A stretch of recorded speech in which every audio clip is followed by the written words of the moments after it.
Hello, I'm Bill McDonald, a librarian with the Charlotte County Libraries and History. And during the COVID lockdown, various individuals, myself included, got involved in lots of different television shows because we had all this time that we didn't want to be out in public. And I think one of the shows that people talked about was a show called The Tiger King. And I watched a little bit of that, and I didn't, for whatever reason, get caught up in it. But what I did get caught up in was the story of a true cult, a 21st century cult called NXIVM, and its enigmatic leader, Keith Raniere.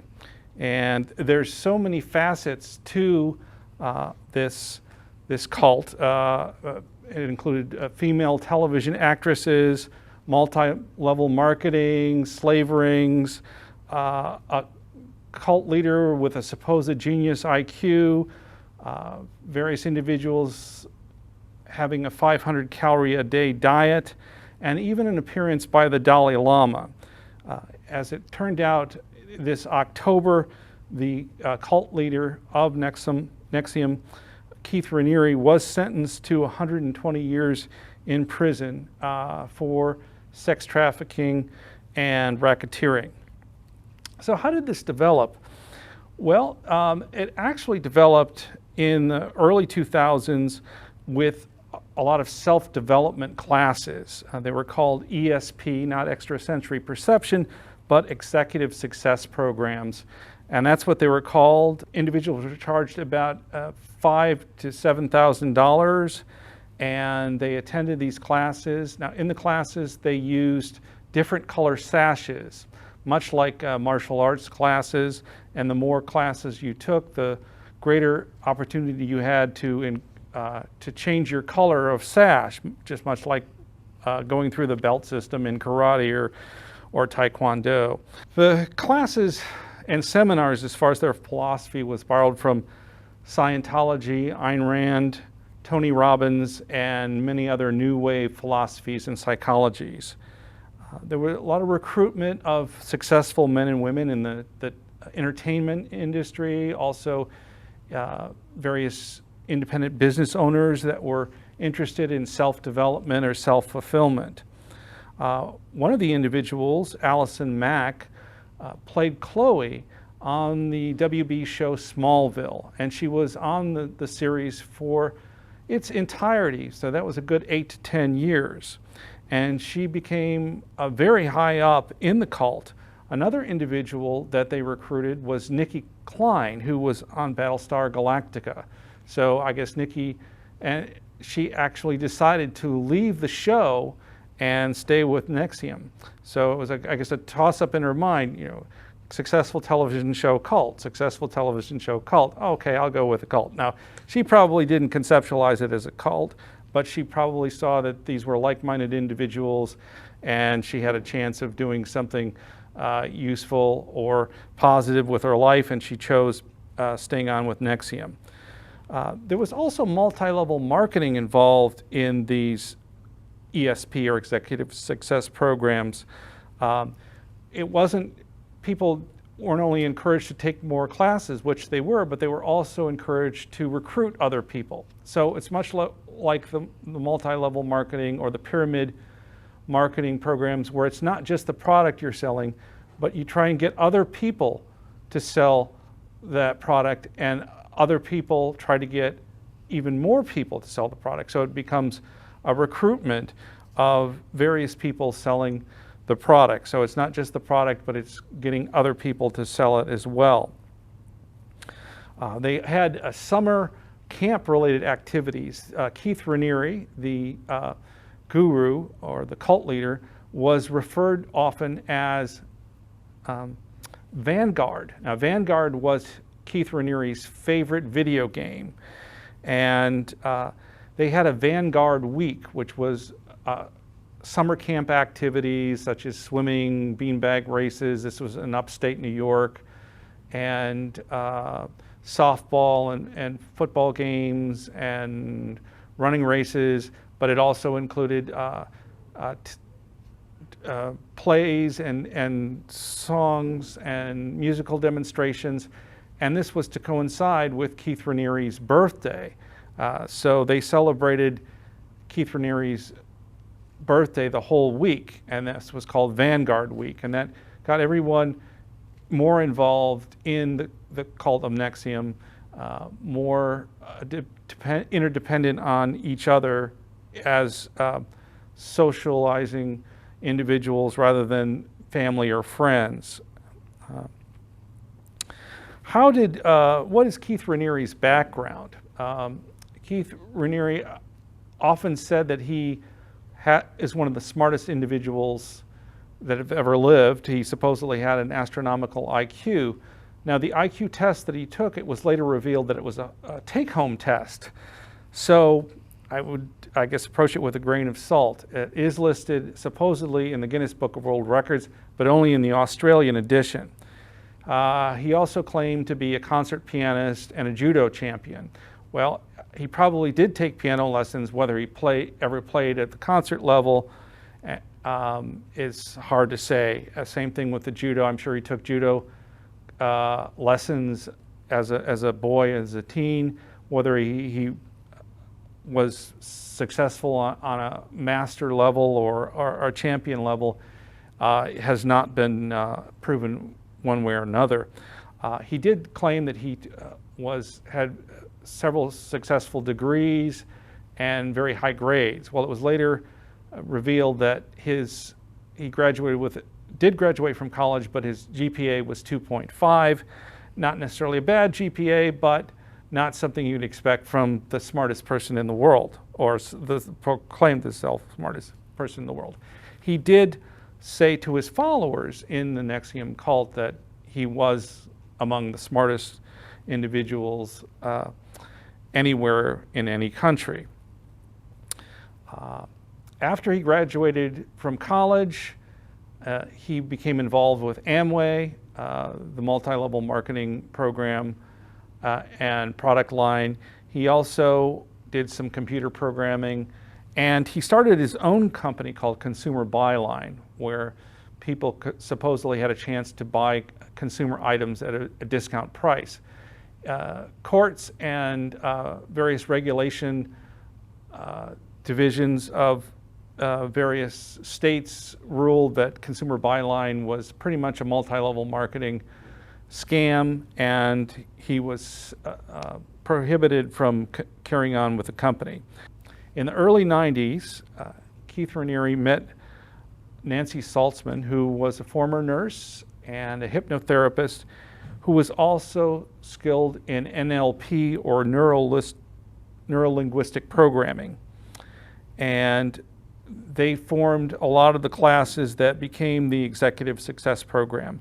And Nancy Saltzman in the beginning taught most of the classes, and as I said before, Keith Raniere was referred to as Vanguard.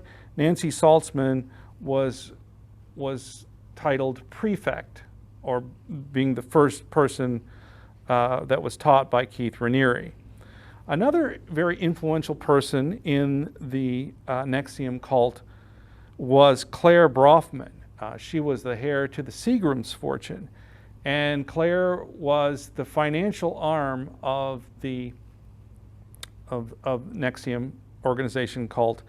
So whenever they were badmouthed, or whenever they received negative publicity, either in a newspaper or magazine article, she supplied funds to sue NXIVM's critics, and so she provided the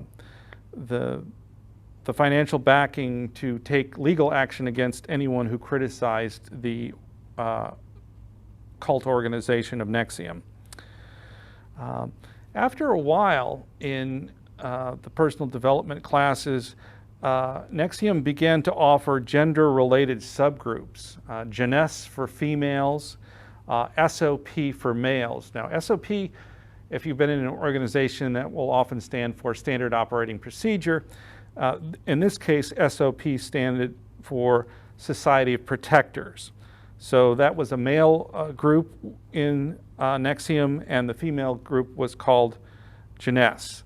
Now, Jeunesse and SOP, Society of Protectors, got together for some seminars, and it was pretty much communicated to the female members of Jeunesse that they were by nature and biologically inferior to males. Now, this is what the seminar tried to communicate to the women in Jeunesse. That, of course, negatively affected their self-esteem and made them more vulnerable to being in this next group that was formed as a secret society called DOS. And if you're a computer person, you probably remember that DOS standard for Disk Operating Systems.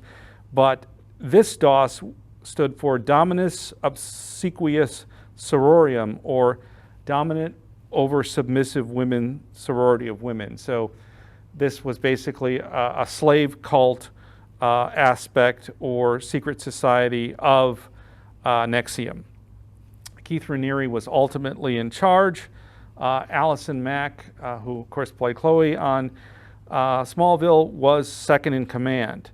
Now, the female members that they recruited for DOS or for this slave ring had to put up collateral. Or they were convinced to put up collateral, such as maybe a financial document or the deed to their house or condo, or a picture of themselves in a compromising position.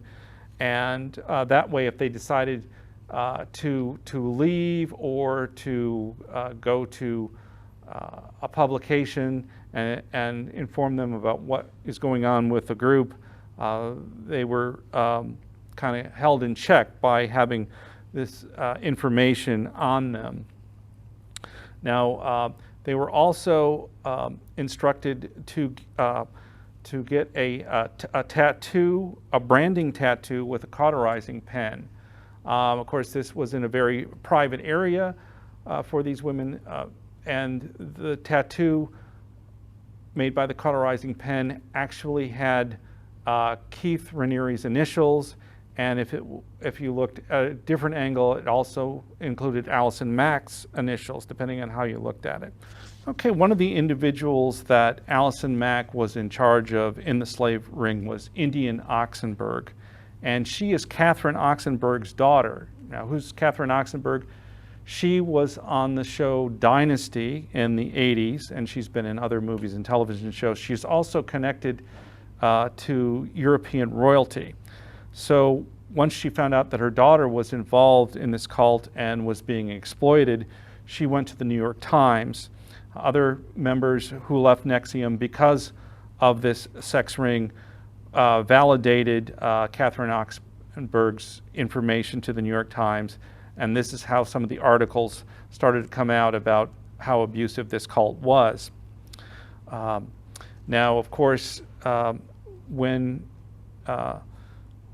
India Oxenberg was hesitant to do these things, whether to get the cauterizing tattoo, get branded, Allison told her this is a way to prove your love. Love means sacrifice and suffering. So there was a lot of psychological manipulation, and it's a lot of people believe that Allison Mack had been seduced, and she actually even believed a lot of this stuff, that this was a positive thing to do. Another thing with these individuals, they were put on 500 calorie a day diets, and because Keith Raniere liked females very low weight, and of course if they became so low weight they actually started to become sick. As I said before, Catherine Oxenberg did contact the New York Times, and this story about the cult eventually became a front page story, and Keith Raniere and some of his followers were apprehended in Mexico, and this October, he was sentenced to 120 years for sex trafficking, forced labor, and racketeering. I think one of the interesting things about this cult is that it recruited people who were very financially successful. Claire Brodman had millions and millions of dollars to fund their various activities. And they also recruited people who were well known from television series. And a number of the people they recruited also were successful in business or other acting and entertainment careers. And these individuals weren't crazy. They were intelligent people who believed that through personal development their lives could become better. They just kind of got sent through a rabbit hole of manipulation, and all their socializing became with other individuals, and they believed that this leader, Keith Raniere, was a genius, and that he had the answers, and they became lost in these unfortunate activities. And it shows you that a lot of people are vulnerable to cults. It's not just somebody who drops out of college or who has a drug problem. It can be a successful individual, it can be a very stably financially person, and they can be manipulated as well. Thank you.